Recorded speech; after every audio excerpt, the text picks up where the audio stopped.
जंगल के बादशाह बब्बर शेर ने चश्मे के किनारे वाली चट्टान के नीचे घनी झाड़ियों से झांककर दूर तक फैले धान के लहलहाते खेत पर नजर डाली। बहुत दूर एक दरख्त के नीचे कोई चीज हिलती हुई नजर आ रही थी। शहर ने पंजों से आंखों मिलते हुए दोबारा इस तरफ देखा। यकीनन वो काला हिरन था। शेर रात से भूखा था। काले हिरन के लज़गोश्त के तस्वुर ही से इसके मुंह में पानी आ गया और एक माहिर शिकारी की मानिंद झाड़ियों की आड़ लेते हुए इसने हिरन की तरफ कदम बढ़ाए। दूसरी तरफ बांसों के झुंड में एक चीता भी हिरन पर नजरें जमाए हुए था। भूख से इसके पेट में भी चूहे दौड़ रहे थे। चीते ने भी हिरन की तरफ बढ़ना शुरू किया। हिरन दोनों तरफ से बढ़ते हुए खतरों से बेखबर नरम नरम घास खाने में मशगूल था। कभी कभी वो अपनी बादाम जैसी आंखें घुमाकर उधर उधर देखता और फिर घास खाने लगता। जानवर खतरे की बो सूंघ लेते हैं। हिरन की बेचैनी आंखें जाहिर कर रही थी कि उसने खतरे की बो सूंघ ली है। उसने कान खड़े करके गर्दन घुमाकर चश्मे की तरफ देखा, जहां मैदान में दो रीछ के बच्चे खेल रहे थे। अभी हिरन पहाड़ की तरफ रुख करने का सोच ही रहा था कि मशरिक और जुनूब से शेर और चीते ने झाड़ियों से छलांग लगाएं और दोनों तीर की तरह हिरन की तरफ लपके। हिरन लंबी लंबी कलांच मारता हुआ पहाड़ों की तरफ भागा। शेर और चीते की रफ्तार के मुकाबले में हिरन की रफ्तार कम थी, लेकिन वो अपने हल्के और सुडौल जिस्म की वजह से इन दोनों को गच्चा देते हुए भाग रहा था। इस भाग दौड़ में उन तीनों ने मीलों का फासला तय कर लिया।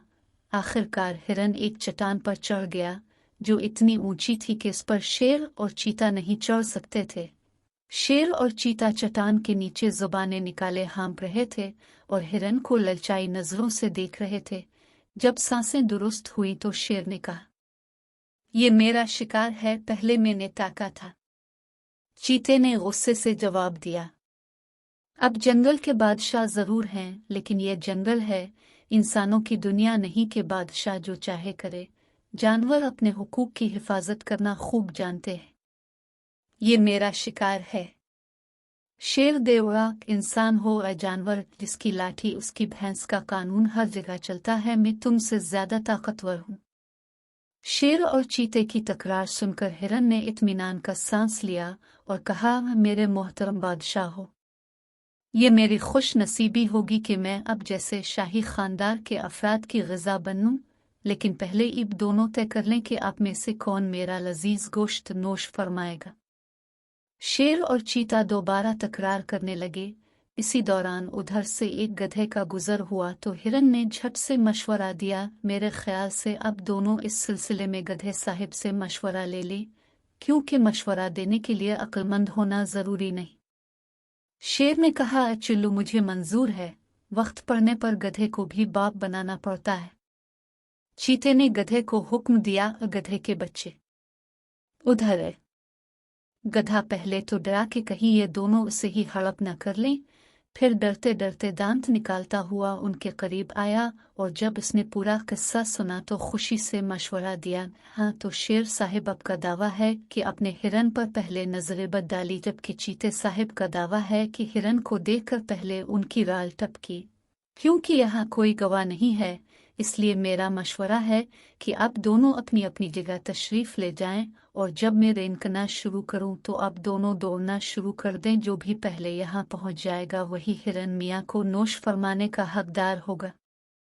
शेर और चीता भूख से बेताब थे, लेकिन दोनों को अपनी तेज रफ्तारी पर नाज था, इसलिए उन्होंने गधे की तजवीज़ मान ली और यह तय हुआ कि दोनों अपनी अपनी जगह लूट जाएंगे और इस दौरान हिरन साहिब चट्टान से उतरकर नहा धोकर उनमें से एक की खुराक बनने के लिए मैदान में खड़े हो जाएंगे और जैसे ही गधे साहिब अपनी बेसरी आवाज में रेंकना शुरू कर देंगे, दौड़ शुरू हो जाएगी। शेर और चीता अपनी अपनी जगह वापस चले गए। जब काफी देर तक गधे के रेन करने की आवाज ना आई तो दोनों का माथा ठनका। पहले तो उन्होंने एक दूसरे को घूरा, फिर चट्टान की तरफ दौड़ना शुरू किया। जब वो चट्टान के नजदीक पहुंचे तो देखा वहां चारों तरफ वीरानी और सन्नाटा था। हिरन का कहीं पता न था और गधे के सर से सींग ही नहीं, पूरा गधा गायब था। शेर ने गुस्सा से चीख कर कहा, इस गधे के बच्चे ने हमें धोखा दिया। चीते ने सर झुकाकर अफसोस से कहा, शेर साहिब, गधा वो नहीं, हम दोनों हैं।